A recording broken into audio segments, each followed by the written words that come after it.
Hello friend, welcome back to our channel. This is Ashish. चलिए देखते हैं कल मार्केट कहाँ मोमेंटम कर सकता है, कौन से उसके पीछे के लॉजिक हैं।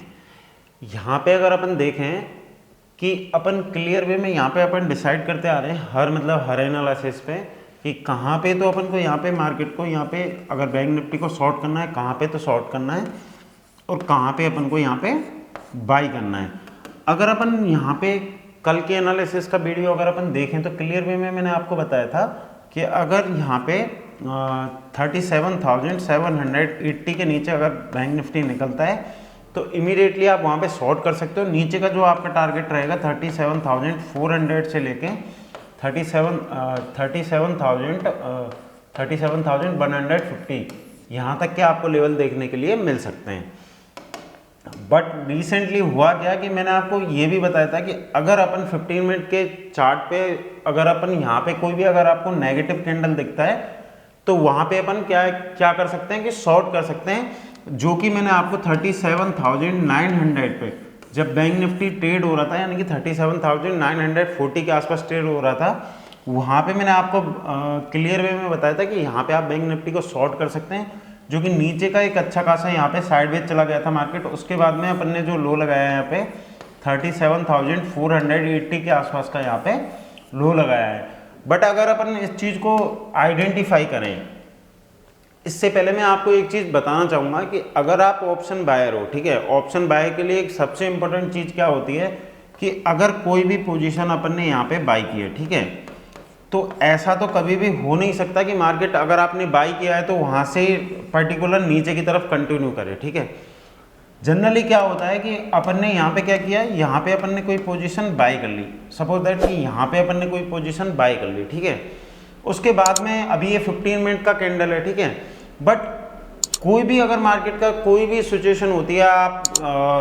बैंक निफ्टी के अलावा स्टॉक भी अगर यहाँ पे अपन बाई कर रहे हैं ना या सेल कर रहे हैं, ठीक है, तो वहाँ पे एक ही सिचुएशन हो सकती है कि अगर मार्केट नीचे आ रहा है तो यानी कि एक तरीके से यहाँ पे प्रॉफिट बुकिंग करते हुए ही मार्केट नीचे आएगा। अब वहाँ पे आपकी कितनी रिस्क मैनेजमेंट है, कितना आपका वहाँ पे किस तरीके का आपका व्यू है, उस तरीके को आप मैनेज करके वहाँ पे चल सकते हो।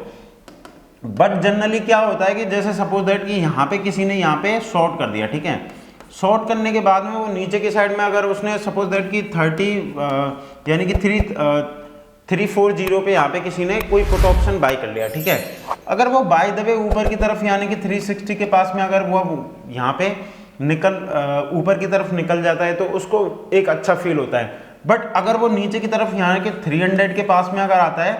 तो वो जो यहाँ पे जो प्रीमियम फ्लक्चुएट हो रहा है ना, उस चीज़ों को कोई भी इंसान समझ नहीं पाता है और वहाँ पे क्या करता है, वो जनरली उसका एसएल ट्रायल होता है और एसएल ट्रिगर होता है और उसके बीच नीचे मार्केट जब आता है तो उसको एक ही चीज़ लगती है कि यहाँ पे अपन ने बहुत गलती कर दी, अपन को उस चीज़ को होल्ड कर लेना चाहिए था। तो इस सिनेरियो में मैं आपको एक ही चीज़ बताना चाहूँगा कि अगर आप ऑप्शन में ट्रेड कर रहे हो, अगर आपको उस चीज़ की नॉलेज नहीं है तो किसी भी चैनल पे जाके जो आपको सबसे अच्छा लगता है तो उस चीज़ की नॉलेज गेन करें, उसके बाद में ही आप ऑप्शन में ट्रेड करें। ऑप्शन बहुत एक एडवांस चीज़ है जो मैं आपको बार बार, अगर आपको लगता है ना कि मैं कोई भी चीज़ वहाँ पे बाई करने के लिए डाल देता हूँ, ठीक है। जनरली क्या होता है कि सपोज दैट कि मार्केट में एक अच्छा खासा यहाँ पे मोमेंटम है, ठीक है, और मैंने वहाँ पे कोई भी चीज़ 140 पे बाई करने के लिए डाल दी, ठीक है। आप वहाँ पे वॉच लिस्ट बनाओगे, वॉच लिस्ट बनाने के बाद में आप देखोगे कि इस स्ट्राइक प्राइस की कितनी वहाँ पे प्राइस आ रही है और उस टाइम पे आप बाई करने की कोशिश करोगे। लेकिन एक्चुअली क्या होता है, कई सारे एप्लीकेशन ऐसे भी हैं जहाँ पे आप पी को देखोगे, सी को देखोगे, सेम स्ट्राइक प्राइस पे आप केवल वहाँ पे बैंक निफ्टी पे अगर आप देखोगे तो वहाँ पे आपको दोनों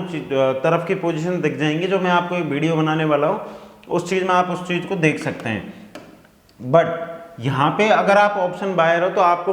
केवल और केवल प्रीमियम को समझना पड़ेगा। दूसरी चीज़, जो बैंकिंग स्टॉक जहाँ पे ट्रेड करते हैं, बैंकिंग स्टॉक किस तरीके का बिहेव कर रहे हैं, कहाँ पे उसका रेजिस्टेंस है, कहाँ पे डिमांड है, कहाँ पे सप्लाई है, उन चीज़ों को जब तक आप नहीं समझ सकते तो कोई भी चीज़ आपको वहाँ पे समझ में नहीं आएगी। तो उन चीज़ों का आपको देखते हुए ही वहाँ पे ट्रेड करना होता है। और बाकी का अगर आप सोचो कि अगर कोई भी पोजीशन आप होल्ड कर लो तो वो एक तरीके का आप उसको सट्टा भी बोल सकते हो या तुक्का भी बोल सकते हो, ठीक है। तो इन चीज़ों को आपको देखते हुए ही आपको हमेशा ध्यान में रखते हुए ट्रेड करना होता है, वहीं पे आप प्रॉफिटेबल हो सकते हो। अगर आप पूरे दिन यहाँ पे बाई सेल का गेम खेल रहे हो ना, कि कभी बाई कर लिया कभी सेल कर लिया, तो वो चीज़ें कि क्या होता है कि उन चीज़ों की अपॉर्चुनिटी केवल वही इंसान प्रेडिक्ट कर सकता है वहाँ पे जो सारे दिन टर्मिनल पे रहता है, ठीक है। तो अपन देखते हैं कि कल किस तरीके से अपन यहाँ पे ट्रेड कर सकते हैं और कौन से लेवल अपने लिए सबसे इंपॉर्टेंट होंगे। यहाँ पे अपन देखें तो यहाँ पे मैंने आपको क्लियरली वे में बताया था कि यहाँ पे अगर आपको कोई भी नेगेटिव कैंडल दिखता है आप सेल कर सकते हो, बट उस चीज़ को अपन अवॉइड करते हुए अपन देखते हैं कि बैंक निफ्टी ने जो क्लोजिंग दी है यानी कि 37,500 के पास में यहाँ पे क्लोजिंग दी है। अगर कल के सिचुएशन में अगर मार्केट यहाँ पे क्या होता है, सबसे पहली चीज़ तो आपको एक चीज़ समझनी होगी कि बहुत सारे ट्रेडर हैं जो मैं मतलब जितनी भी एक्सपायरी में उसमें देखता हूँ कि जो भी वीडियो बनाता हूँ उसमें एक लेवल को मैं क्लियरली मेंशन करता हूँ कि इस लेवल पे आपको बाई करना है और इस लेवल पे आपको सेल करना है। बट जिस दिन एक्सपायरी होती है उस दिन बहुत सारे व्यूज आते हैं, बट जिस दिन एक्सपायरी नहीं हुई, मतलब मेरा कहने का मतलब ये है कि जो भी ट्रेडर हैं वो एक्सपायरी पे वही इंसान ट्रेड कर सकता है जो स्किल ट्रेडर है, ठीक है ना। एक्सपायरी पे आप किसी चीज को देख लिए उस तरीके से आप ट्रेड करें तो वहां पे आप सक्सेसफुल नहीं होने वाले हो। ऑप्शन अगर आप बाई करते हो ना तो वहां पे आपको क्विक मूवमेंट चाहिए होते हैं। क्विक मीन्स कि यानी कि अगर 37,400 पे अगर बैंक निफ्टी ट्रेड हो रहा है, ठीक है, और यहाँ पे कोई कॉल आपने बाई की है 37,200 की, ठीक है, तो यहाँ से मार्केट एक फास्ट मूवमेंट करना चाहिए। उसी बिहाफ पे आपको जो आपका ऑप्शन आपने बाई किया है वो आपको मूवमेंट करेगा, जो मैं आपको इन डिटेल में वीडियो आपको बना दूंगा। बट अगर अपन को कल के सेशन में यहाँ पे ट्रेड करना है तो सबसे पहले अपन को ये वाली रेंज को आइडेंटिफाई करना है कि अगर बैंक निफ्टी इसी रेंज में यानी कि 37,800 से लेके 37,000 अगर 450 के बीच में कहीं पे भी ओपन होता है, ठीक है, तो उस सिचुएशन में आपको दो ही चीज कंफर्ट दे सकती हैं, यानी कि एक तो बैंकिंग सेक्टर आपको कंफर्ट दे सकता है, दूसरी चीज कि ग्लोबल मार्केट में किस तरीके की न्यूज़ें वहां पे फ्लैश हो रही हैं, उस सिचुएशन को देखते हुए आप ट्रेड कर सकते हो। क्योंकि अभी अगर अपन रिसेंटली देखें तो बहुत सारी न्यूज़ें कभी फ्लैश हो रही हैं कि कभी युद्ध होगा कभी नहीं होगा, ठीक है। मुझे तो कभी कभी ऐसा फील आता है कि कॉल पुट में अपन ट्रेड कर रहे हैं, लेकिन मुझे ऐसा लगता है कि जो देश एक तरीके की उल्टी सीधी न्यूज़ें जो फ्लैश कर रहे हैं कि उन्होंने कोई पोजीशन बाई कर रखी हो, तो उस चीज़ को देखते हुए भी अपन को ध्यान में रखना है। बट मैं आपको फिर भी आपको एक अच्छी चीज़ बता देता हूँ, अगर बहुत ज़्यादा यहाँ पे गैप डाउन ओपन हो जाता है तो अपन को एक लेवल याद रखना है 37,050, ठीक है। यहाँ पे एक चांस आप बाई का ले सकते हो जिसमें आपका स्टॉप लॉस 70 to 75 पॉइंट का रहेगा, नीचे की साइड में आपका वो स्टॉप लॉस रहेगा। दूसरा, अगर मार्केट 38,400 से लेके, ठीक है, सॉरी यानी कि 37,800 से लेके 37,450 अगर इसके बीच में कहीं पे भी ओपन होता है तो आपको वहाँ पे कोई ट्रेड नहीं लेना है। अगर आप वहाँ पे आपको कोई ट्रेड लेना होगा वो मैं आपको टेलीग्राम चैनल में अपडेट कर दूंगा। बट अगर आपको वहाँ पे इमीडिएटली अगर आप कोई भी पोजीशन पे आपको सेल करना है तो ये लेवल अपने लिए सबसे इंपॉर्टेंट है। अगर by the way market gap up open हो जाता है तो 37,850 इस वाले लेवल के पास में अगर आपको कोई भी नेगेटिव कैंडल दिखता है और वहाँ पे HDFC बैंक यानी कि HDFC बैंक और ICICI बैंक, ठीक है, ये दो बैंक आपको अगर नेगेटिव दिखते हैं आप इमीडिएटली वहाँ पे सेल कर सकते हो। नीचे का जो आपका टारगेट रहेगा 37,450 के पास में रहेगा, ठीक है। उस सिचुएशन में अगर बाय द वे अगर वहाँ पे अपन ओपन नहीं होते हैं और ओपन होते हैं 37,500 या 550 के पास में, ठीक है, तो उस सिचुएशन में आपको एक चीज याद रखनी है कि जैसे ही अपन इस वाले लेवल को यानी कि 37,450 को जैसे ही नीचे की तरफ अपन निकालेंगे वहाँ 5 मिनट का कैंडल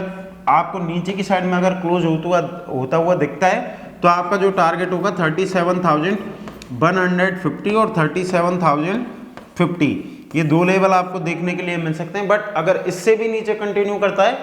तो जो अपना स्विंग लो था यानी कि 37,650 ये लेवल भी आपको नीचे की साइड में देखने के लिए मिल सकता है। दूसरी चीज़ यही है कि आपको सबसे इम्पोर्टेंट जो चीज़ है यानी कि मार्केट की जो वॉलेटिलिटी है उसको आपको ध्यान में रखते हुए आपको हमेशा ट्रेड करना है, यानी कि 2-3 दिनों की बात है उससे अपन ऊपर निकल जाएंगे। दूसरा,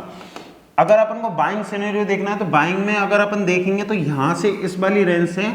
जैसा कि आपको चार्ट पे भी दिख रहा होगा, यहाँ से मार्केट ऊपर नहीं निकल रहा है। अगर आपको 37,875 इसके ऊपर कोई भी 15 मिनट का अगर आपको कैंडल क्लोज होता हुआ दिखता है तो वहाँ पे आप बाई कर सकते हो। उस सिचुएशन में आपको एक ही चीज़ ध्यान रखनी है कि जो आपका स्ट्रिक्टली स्टॉप लॉस रहेगा 37,800 का वहाँ पे स्ट्रिक्टली स्टॉप लॉस रहेगा। तो इन चीज़ों को ध्यान में रखते हुए आपको ट्रेड करना है। बाकी का जो भी होगा मैं आपको टेलीग्राम चैनल में अपडेट कर दूंगा, जिसका लिंक वीडियो के डिस्क्रिप्शन में। अभी निफ्टी देख लेते हैं। निफ्टी में कौन से लेवल इंपॉर्टेंट है, कहाँ पर ट्रेड कर सकते हैं। निफ्टी में मैंने आपको एग्जैक्टली बताया था कि ये वाला लेवल अपने लिए यानी कि 17,250 एक इंपॉर्टेंट लेवल है। इसके नीचे अपन शॉर्ट करने की एक पोजीशन बना सकते हैं।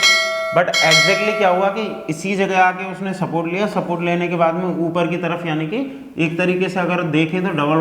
डबल टॉप बनाने के बाद में वो वहीं पे सपोर्ट ले रहा है और उसी वाली रेंज में आके उसमें सेलिंग प्रेशर जनरेट हो रहा है। बट अगर ये कल की डेट में यहाँ पे गैप अप ओपन होता है तो 37 यानी कि 17,350 के पास में एक रेजिस्टेंस है। अगर वहाँ पे आपको दिखता है और वहाँ पे कोई भी नेगेटिव कैंडल दिखती है तो यानी कि 35 या 30 पॉइंट का एसएल लेके आप उसको इमीडिएटली शॉर्ट कर सकते हो। नीचे के जो आपके टारगेट रहेंगे यानी कि करीब 17,250 के पास 250 के पास में आपका यहाँ पे टारगेट जनरेट होगा और उसके नीचे जो आपका टारगेट रहेगा 17,150 और उसके बाद में तीसरा टारगेट जो आपका होगा यानी कि 17,050। तो इन लेवलों को आपको ध्यान में रखते हुए ट्रेड करना। अगर बाय द वे अगर ये गैप डाउन ही ओपन हो जाता है 17,050 से लेके यानी कि 16,950, ये दो लेवल आपको एक इंपॉर्टेंट सपोर्ट की तरह काम करेंगे। तो इन लेवलों को ध्यान में रखते हुए आपको ट्रेड करना है। आज के लिए इतना ही, थैंक यू।